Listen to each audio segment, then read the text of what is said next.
Welcome to the Shoulda Bet More podcast presented by Go Boys. Coming up on the show, Ryan Glasspiegel of the New York Post will join us. We will talk about a little bit of everything NBA playoffs.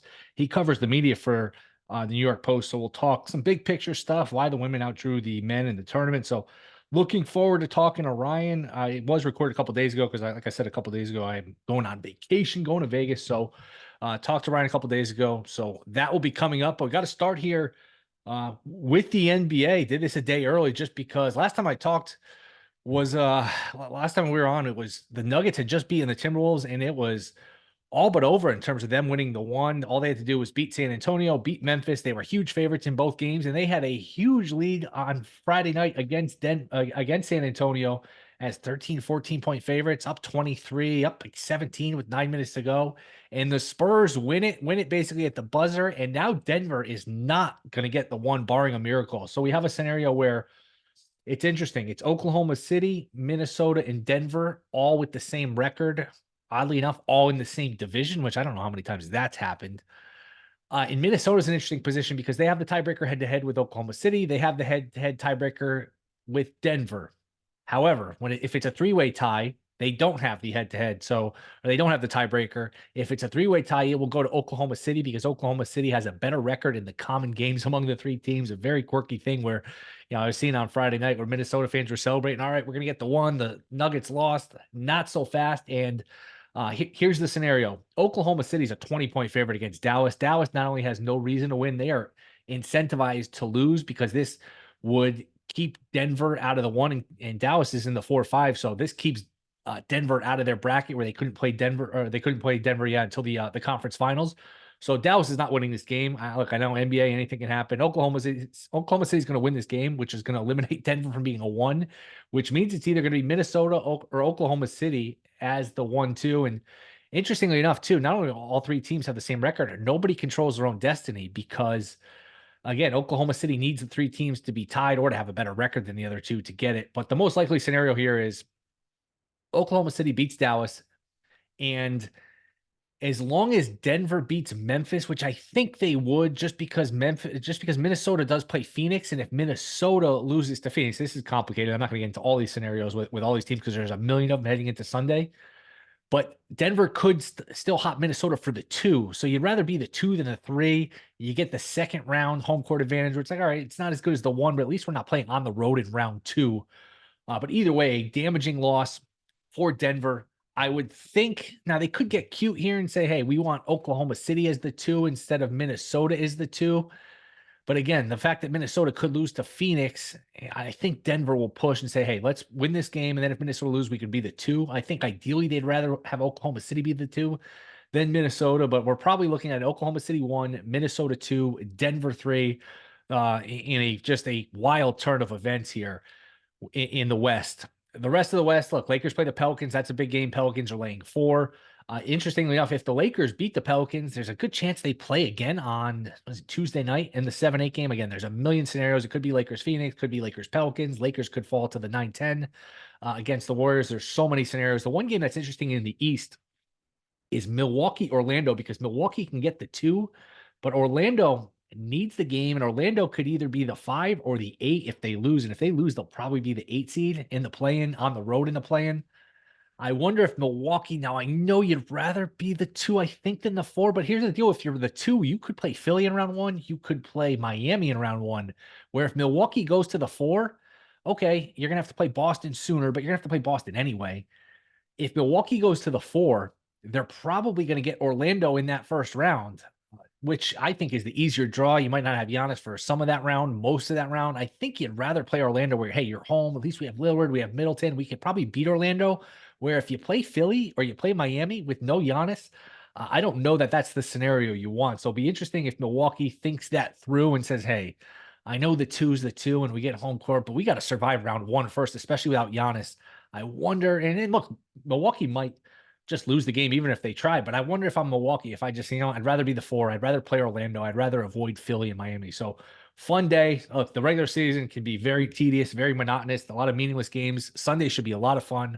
So many moving parts, so much scoreboard watching. So That would be the one I kind of like. I mean, I'm not laying 20 with Oklahoma City. That's crazy. Maybe they're good for it. That's just some crazy lines against sort of like week 18 NFL, where you got to figure out who needs the game, who is better off losing, which doesn't really come up in the NFL, I guess, for pick purposes, but teams don't usually tank. Like these teams in the NBA, if they don't like their matchup, if they win, they'll manipulate it and just play their worst lineup and try to lose. So there's a lot of that, just a lot of different things where these teams really they can't manipulate their seeding too much. Like Dallas is one where, hey, we can lose, we can make sure we avoid Denver as long as we can, but there's not a lot of that. But very fascinating, should be a lot of fun. Just so many teams bunched up in the East, in the West. It's really going to be a fun day, and I think it ends up with Oklahoma City as the one. Wouldn't be shocked if Minnesota lost to Phoenix and Denver gets the 2. If Denver's the 2, I guess it's not the end of the world, but Denver was looking at a scenario where, hey, we're the 1 and you got to come in our building and beat us. To lose that game, if that's the reason they don't end up repeating as champions, that could very well be the case, where it's like, all right, you get them out of their building for game 1 and 2, you put them on the road for a game 7. That could be a very damaging loss to Denver. I would still pick them to come out of the West, but it's not a no-brainer like it would be if they had the 1. So fun day of basketball. It really should be a lot of fun leading into the play-ins. Then we get the playoffs started. And again, the one bet I would look for here, if you listen in time, I think Orlando minus 185, minus 4.5 against the Bucks. I think Orlando would win. I don't know if Milwaukee has the motivation to win. I really think somebody should talk to, I'm sure they have people smart enough to realize, hey, we might be better off as the 4, facing Orlando as the 5. If we're the 2, okay, we get the home court in second round. If we make it, we got to make it first. And that two puts them in a position where they probably have a much tougher matchup in round 1. So again, so many moving parts, so many different variables. It's hard to just break down all the scenarios, but should be a lot of fun. But coming up next, it is going to be Ryan Glasspiegel. We'll talk a little NBA, state of the NBA, why the women outdrew the men, touch on a bunch of things with Ryan. That is next. This is the Shoulda Bet More podcast. All right, we are back. Shoulda Bet More podcast. He is the most underrated man in all of media. You can catch his work at the New York Post. He joins us now. It is Ryan Glasspiegel. Ryan, what's going on, man? Thank you. Wow, what an introduction. Underrated. I'd rather be, well, what would you rather be? Overrated or underrated? I feel like being overrated is probably better. It depends what field you're in. Like, because if you're overrated in sports, I don't know. Like, I think of overrated. This is probably unfair. I think of overrated. I think of, like, I don't know, Carmelo Anthony. And Carmelo Anthony make a lot of money when you're overrated. I don't know. But then people say you're over. It's interesting with overrated, underrated, because when too many people say you're overrated, like I feel like people said that about Carmelo, or eventually you become underrated. And if too many people say you're underrated, eventually you become overrated. So it's I don't know. It's cyclical. This is turning into like a Princess Bride dilemma. Yes. I think I don't know, it's tough. I feel like being overrated in sports media is better, presuming that you can maintain being overrated for like a long time. Yeah, you might be right. You might have something there. We'll cover a bunch of different things. I guess we'll start here. NBA playoffs are about to start. You and I were messaging back and forth, where you haven't watched a lot of NBA. I've watched less NBA this year than ever. I think it'll be good playoffs. Where do you think this sport is at health wise? Do you think we're gonna get a good playoffs? Just take it whatever direction you want to go. Current state of the NBA. Um, you know, the Nuggets, they really should be in, like, as we revealed, I haven't watched a lot, but I'm struggling to understand why they're not the prohibitive favorites. Like right now we're taping on a Wednesday and this is going to air in a while, so maybe the odds are going to have in the next like 5 days, but the Celtics are 3-2 and the Nuggets are 3-1. And I get it that this is kind of like a pot odds thing where the Celtics seem to have a much easier path getting through the East into the finals than the Nuggets have. But if the Nuggets face the Celtics in a series, the Nuggets would be what, like minus 180? It's interesting. I think the Celtics would be slightest of favorites just because of the game 7 at home. I would think it would probably be close to a toss up. I mean, the Celtics, you got to remember the numbers love the Celtics because the Celtics are, what, 15 games of clear of everyone in the East. I mean, the Celtics are a really good team now. They've been a little choky in past years. They don't have that pedigree of winning, but I think the fact that they would have home court in the finals, and the fact that they're probably, I remember they played in, and this is my frame of reference, they played in Denver about a month ago. It was right around when March Madness was starting, maybe the week before, and Boston was like a 1.5 point favorite in Denver. So you're probably looking at Boston as a slight favorite if it comes to that. But I do agree Yeah. that like life on the line. I know their path is tougher. I'd probably still pick Denver. Yeah, I mean, there are a bunch of teams in the West. It's not like football or baseball or hockey though, where you can like get hot and that month streak just carries you. And so, like the Timberwolves or the Clippers or the Suns or even the Mavs, like all of those are teams like where it's like if they only needed to get hot for a month, then I could see them. But like just, the gauntlet of the NBA playoffs and how it takes, 2.5 months or 2 months. It's a lot more meritocratic where the best team wins. Like there's injury luck, and there's injury bad luck.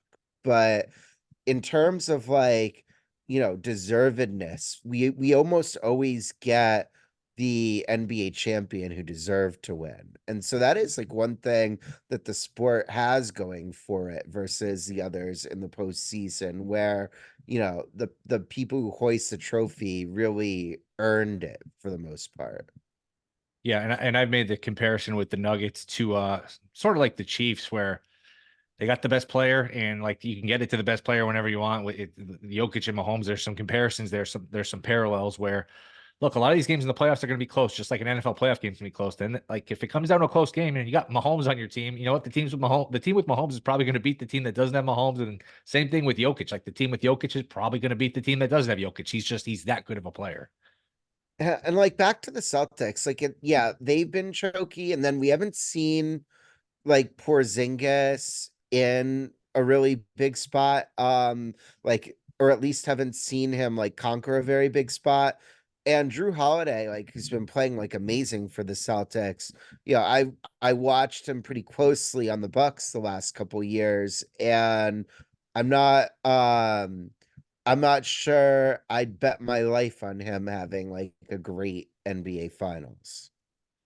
Yeah, and they haven't had a great home court the past years. Like Miami won a game seven there. Like they've lost a lot of games at home. They've been good on the road, but like it's not like Boston. I don't know what they call it anymore. I think they call it TD Garden. I think of it as the Boston Garden, but it's Yeah. not like you think of, hey, you go into Boston, you can't win, which it's weird because that's a rabid fan base, but it just doesn't translate for whatever reason to home court dominance. Yeah, I mean, Nuggets have the best home field Yes. advantage in what all of sports. The Nuggets and the Avalanche, it's really gotta be the air. Just like the way that those two teams just crush everybody at home.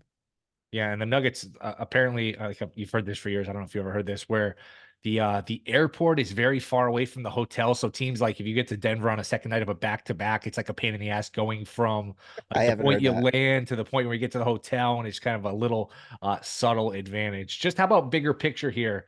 State of the NBA now. The load management I feel like was a little bit better this year. Is this something you think is going to have a lasting effect? Like, you think it's already having a lasting effect where you just think There's the just so average many fan? different things in the NBA that have combined to make them lose like half their audience over the last 6 or 7 years. And this is like math and facts. Like I know the NBA diehards like plug their hands in their ears and say la la la, I can't hear you. My NBA is great. But they've lost like half their audience in the finals and in the regular season. And so it's like load management, it's a lack of young American stars. Like the two that they were banking on, Ja Morant and Zion Williamson, until this year, Williamson hadn't been able to stay healthy, and Ja Morant hasn't been able to not wave guns in social media videos. And so like, all of the ascending, like they've got LeBron and Steph still hanging on by their, I mean, no, they're still playing very well, but their teams at this point in this season are hanging on by their fingernails. And then all the good players basically are not American born. So it's like Giannis and Luca and Jokic and Embiid. And Americans want to watch Americans. And So yeah, we've got Tatum and Brown on the Celtics, but they just don't have magnetic personalities that like galvanize casual fans. And so there's that. And then like they still haven't been able to shed all the stuff from the bubble with like the Bucks walking off the court during the Adam Rittenhouse shooting, and like the slogans written like on the jerseys and on the court, and just it was like a big turnoff to a lot of people the way that they carried themselves. And I think the NBA deliberately depoliticized its product over the last several years, but that's just a label that they haven't been able to shake. And so and then the like gameplay, it's just, when football, like they tweak the rules nonstop to make it as compelling a product as possible. They decided quarterbacks are going to get hurt less, receivers are going to be more open, and the game opened up. MLB took forever to do this, but they banned the shift. They instituted the pitch clock, and starting last year, these games are just a breath of fresh air compared to what they had been for a half decade or longer. And the NBA has just not done anything to make it so they're not just shooting three-pointers every time down the court. They did, and my friend Ethan Strauss has written about this. They did finally start swallowing the whistle on foul calls and get rid of, like, I forget who coined this term, but like grifter ball. And so it's gotten a little bit better. The next step they need to do is to make there be less 3-point attempts per game. And I don't know how they do that, but they need to get the NBA equivalent of Theo Epstein in the league office and figure out how to disincentivize the 3-pointer, because it's just not a compelling athletic product to see them dribble down and take ISO threes every possession. Yeah, I'd agree. And conflict at the rim, it's kind of a lost. I mean, there's that like little bit of drama where somebody's driving to the hoop and you don't know if they're going to dunk it or get blocked or something, and that's where kind of you lead to these rivalries where somebody dunks on somebody else or they get knocked down. That's where kind of bad blood develops, where you don't.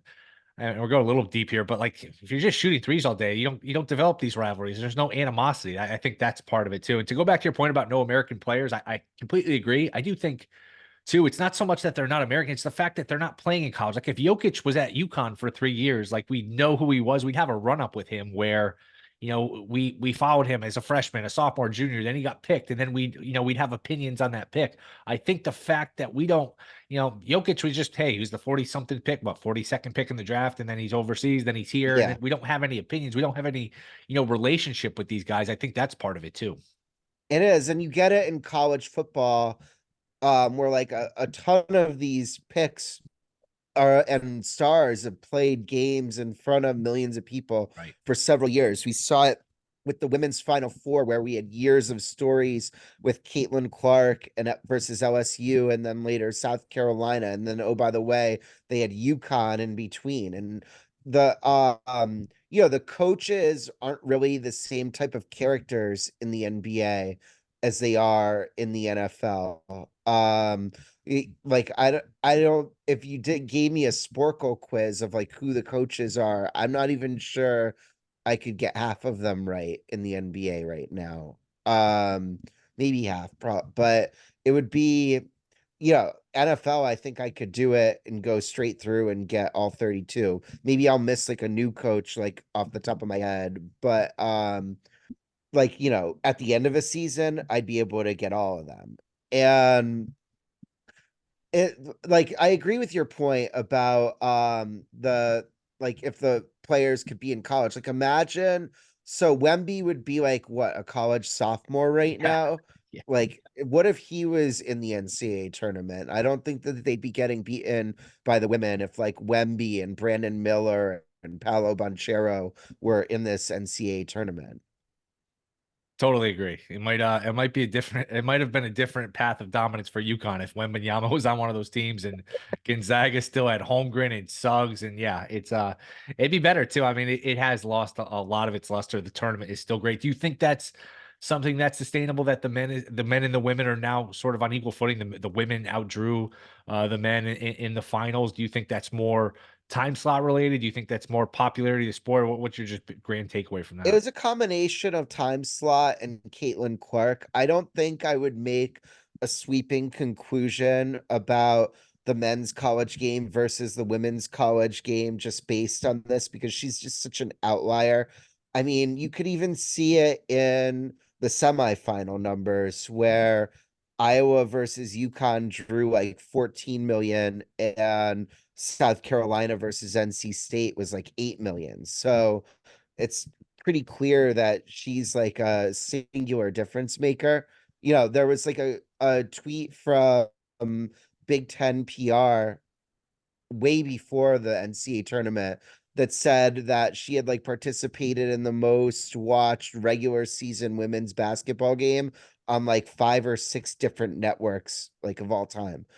And so, like, you know, Fox Sports thought about making her an NIL offer. We haven't ever, like, I mean, I guess NIL is only a few years old, but it's hard to think of too many college athletes that, like, the rights holder would want to, like, specifically pay as an individual to keep in school for an extra year.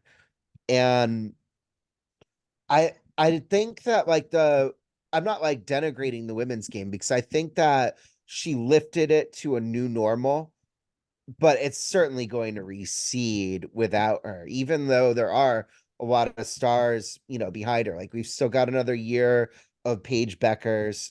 We still have another year of Haley Van Lith. We still have several more years of Juju Watkins and Hannah Hidalgo, and then whatever Don Staley cooks up at South Carolina, I'm sure it's going to have a whole new starting lineup of 8-footers next year, and we'll learn who they are.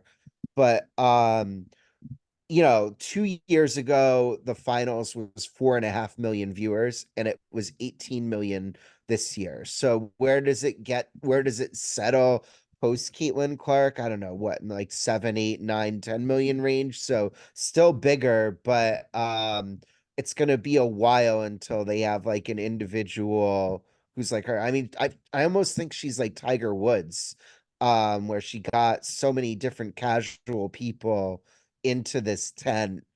It's going to be impossible for them to sustain that. It's also going to be interesting to see what she can draw in the WNBA because women's college basketball is way more popular than the WNBA. And there hasn't really been kind of any blame associated with the WNBA for this. Like, yeah, they've had like college basketball had a big head start, but WNBA's been around for like over 20 years. And their finals last year averaged 728,000 viewers. Like the Iowa versus South Carolina game was something like 25 times as many people watched as the WNBA finals average. So um you know, she's not going to bring it probably up to 18 million anytime soon, but I think that she can have like a pretty like exponentially positive effect on how many people are paying attention to that league.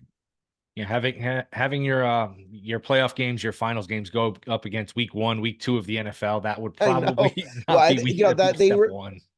when the Chicago Sky were in the WNBA finals, they literally put that at one of the games head to head with Bears Packers. The thing is though, is like ESPN is the rights holder for the WNBA finals, and they've got Sunday night baseball and they've Right. got just football wall to wall. There's like not very many windows that they can give the WNBA at that time of year. So I mean maybe they should just move the season so that it ends right before Labor Day instead of ending against, as you said, the beginning of the NFL. Like can you imagine like just uh, the Adam Silver like needs to go in there and be like they're not competing against NFL Sunday afternoon, period, end of story. You need to find somewhere else for these games. Like, I don't care if you need to go Tuesday, Wednesday, Friday, Tuesday, Wednesday. Like, play 2 days in a row, but don't play up against that, like, the witching hour. Yeah, no doubt. And I mean, if you could figure out a way to end it a little sooner, that before Labor Day is perfect. Where there's some real estate. Where late August, it's like people are sick of preseason. College hasn't really started. Baseball's the dog days. That would be the time. Um, Gambling scandals. We've Yeah. had a few of them the last month. Temple, Otani, Jante Porter. What's your take on all of this? We seem to hear about them for a day or two, 24-hour news cycle, and then they just kind of go away. What's I don't know, Well, take whatever direction you want. this is going to be stale by the time this publishes, but the Otani one just came back because right before we started taping, the New York Times reported that his old interpreter Ipse Mizuhara was negotiating a plea deal. So, I mean, in this one, if Otani was gambling and Mizuhara was the front for it, it looks like he's taking the fall. And so I don't see any way from now on that this could get pinned on Otani if like the guy is like willing to plead guilty and go to jail for him. And maybe he did like do it totally behind his back, which is like very hard to believe because it's like, how do you not notice $4.5 million go missing? And by the way, like they're spending all this time together. How do you not have like an inkling that, he's like sweating out the last minute of Chelsea versus Arsenal or something? Like, if he's losing $4.5 million, he's gotta be just like a nonstop degenerate, constantly like betting on anything he can get his hands on. And you'd think if you're spending enough time with a person, you'd be like figuring that out. Like, I don't, have you ever been in like the vicinity of somebody where you're sweating a big bet and they don't know it? That's a great question. Trying to think if I'm on the other end of it, can I kind of like, play it close to the vest? It's tough. I know what you mean it's tough. Would you be able to, like, if you had a lot on something, would you be able to like pass it off as like, hey, I'm just I don't know, just that the other I've person wouldn't tried to know? do it before and I just have like the worst poker face Yeah. in the world. Like, or it'll be like something where I put on like an obscure college basketball game, and my mom's like, "Why are you putting that game on?" My dad's like, "Why do you think?" Yeah, my wife still asks me, "Why are you watching that game?" Like, haven't don't you know by now? Like, you know why I'm watching this game. Why else would I be watching, Yeah, Quinnipiac what it's playing right now?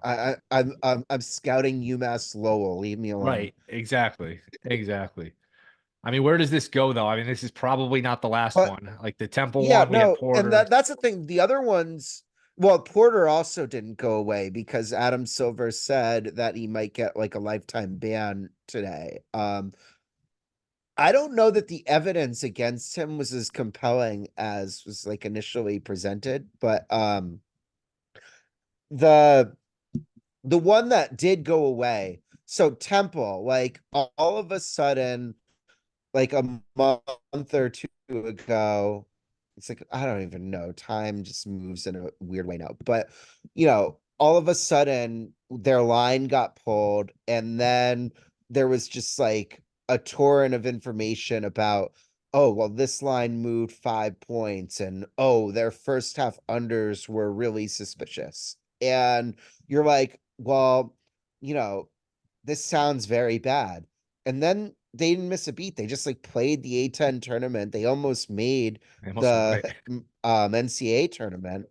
And like, and they were a terrible team, so it would have been really funny. But they're just, we haven't like made there's a lot of different scenarios here. Like there's so much going on in college basketball that it's not impossible to think that somebody could independently come up with an edge like on Temple basketball. Like, you know, it could be point shaving, but it also could be like a syndicate or Discord going wild You're in these discords where like someone posts a thing and then all of a Right. sudden 100 people are pounding it and the line moves 2 points. Like those things can happen in the like way that information travels now, because a lot of times people just rush and get these bets in before the traders move the lines. And so I don't know, there's like a very fine line between something that's suspicious and someone having like a legitimate researched edge. But I do think there's going to be, in the next year or two, a lifetime banishment in a major sport for somebody either betting on himself or betting on himself through a proxy, or like exchanging information to a sophisticated gambler that isn't public. Yeah, a couple things. I think the Porter one, and you mentioned Silver, came out with very strong comments on Porter, like, "Hey, this will get you a lifetime ban." But Porter's almost the perfect guy where you can make an example of him, even if he's on the fringes of this. Any sort of involvement, you can kind of come down tough. Where if it's, Luka Yeah, because Doncic or nobody's something, clamoring for him. exactly, Um, exactly. so the specifics of this, can you like refresh my memory? Like there, so it was like a bunch of, there was a ton of money bet on his like under 3-pointer prop. Do we think it's not, couldn't it be possible that like one of the books had a stale line, and everybody else, there's all these services where you can just go and look at all of the props for all of Right. the books for a game, and you just see one that's like way off from the market, and you assume that that's just like a book being slow to react to something that everybody else has figured out. They have so many derivatives to keep track of. It's not Sure. even like being unsophisticated. Like just think about how many bets do you think DraftKings has posted right now with all of their props, all of the sports? You can bet on any freaking game in the world on there. There's got to be millions of lines that they're all keeping track of. And so I could see how like a Porter 3-point prop could like fly under their radar for long enough for people to take advantage of it, even without inside information. Like if it was just like a badly written line. Yes, but I think it was more than just the 3-point prop. And the two things that are pretty damning are a couple things. It was he left the game early twice within like a few weeks with like some mysterious eye injury, which again, if you want to paint the best possible picture, somebody knows the trainer, like, hey, this guy is whatever is bothering him, and that word spreads. But the other thing that makes it fishy, the people that were trying to get in bets were trying to not just bet, $50, 100, 1,000, like 10 and 20 grand on these Jonte Porter props, like Yeah. multiple people, where it's like, who would be betting 10, 20 grand unless you had information? Again, you have multiple ways to get information. Like you go back to the Temple thing, it could be like you mentioned, a line moving 2 points. 2 points is one thing. 5, 6, 7 points with no injuries, that's very suspicious. But again, the most innocent But like explanation it could could be be like the book is just like they've taken so much action right. on, well, but then when like when you say that though, they could create a middle, like where if they move it too far, they can Sure. really screw themselves and lose twice. And so yeah, I don't know. I but how weird is it that the Temple story just disappeared? It looked like that was going to be a modern day Arizona State, where Right. it looked like there were going to be like people on that team caught point shaving, and then the story just disappeared from the face of the earth. And what's unusual about that too, like they were the underdog in the game. I think they were like +2 and then line went to +8. Usually the point shaving scandals, like you think of the movie Blue Chips, where hey, you get the point guard, he's favored by 10, you give him some money and he wins by 5 or 6. He feels like he's not corrupting anything. He's just, hey, miss a few free throws at the end, turnover at the end. The other Yeah, you're way, not like you're just throwing the complete game. exactly, you're just completely tanking the game. And the other thing that was damning about that Temple game, it was Temple UAB. Temple had one offensive rebound in that game and got absolutely killed. They lost the game by 30 points. Now again, could it be somebody? I don't know. They have math class with a couple guys on the Temple players, and like, hey, we were out all night drinking. I don't know how we're gonna play tonight. We're all hungover, and that word Well, you spreads. could just be Maybe out drinking with them and know right, they were out until 5 in the right. morning. the old varsity blues, out till the next morning. I don't know, but you would agree that this is these are far from over. We're gonna have more of these. Oh no, they're it's just too pervasive. Like you go, like I'm on the L in Chicago and I hear people talking about their bets. Like it is, they have like totally captured the demographic. Yeah, And what I wonder though is how bad could this be potentially for sports, where you have an entire generation of like young men who are coming up, and their entire sports watching experience is incumbent on betting. Eventually, like they're gonna like form families, and their wives are gonna be like, you can't lose 25 grand this year betting on FanDuel, so you have to stop. And then like you just can't watch sports anymore because right. you like it's crazy. Can you imagine being like a problem gambler? Because you not only could you not watch sports, these gambling ads are everywhere. They're on every radio station. There's billboards everywhere. Like, you can pull up an Uber and order like a ride and get an ad for DraftKings in the middle of it. Like, it is so pervasive, the marketing, that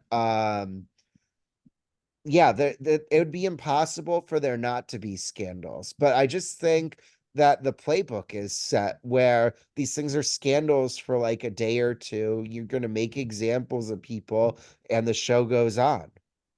Yeah, and you think probably five? Would you say 5 years from now, 10 years from now, that this advertising is definitely cut back, where it's just? Yeah, I mean, look, when we were growing up, there were a lot of cigarette ads. Now you don't see any cigarette ads. I think that's a good comparison. They can make these ads go away if they feel like it. No, I'm with you. Last one before we get you out of here. Football. Anything you bet? Any bets you want here on the record? Any idea where these quarterbacks go in the draft?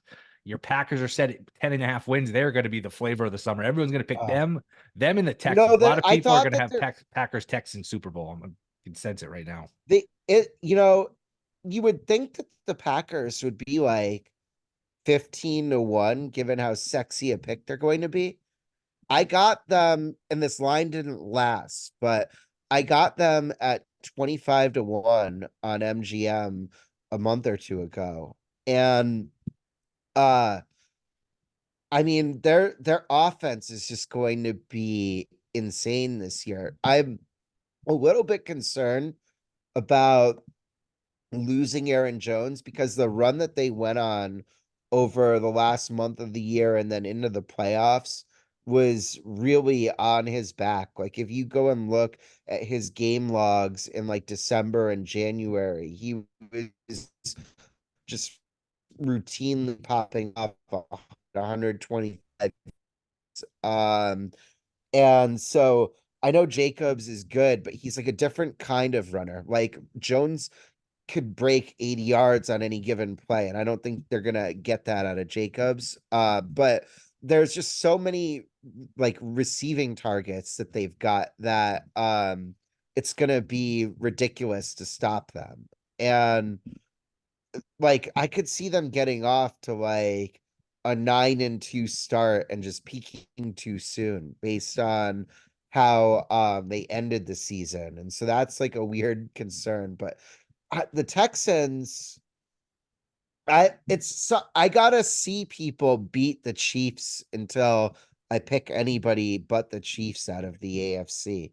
Um, for them to do it this year with like no receivers basically, and like an aging Kelsey, their defense is better than like probably anybody gives him credit for. Like, yeah, Mahomes is in a tier by himself as the best quarterback in the league, but they've got to have what, like a top 5 defense. Sure. And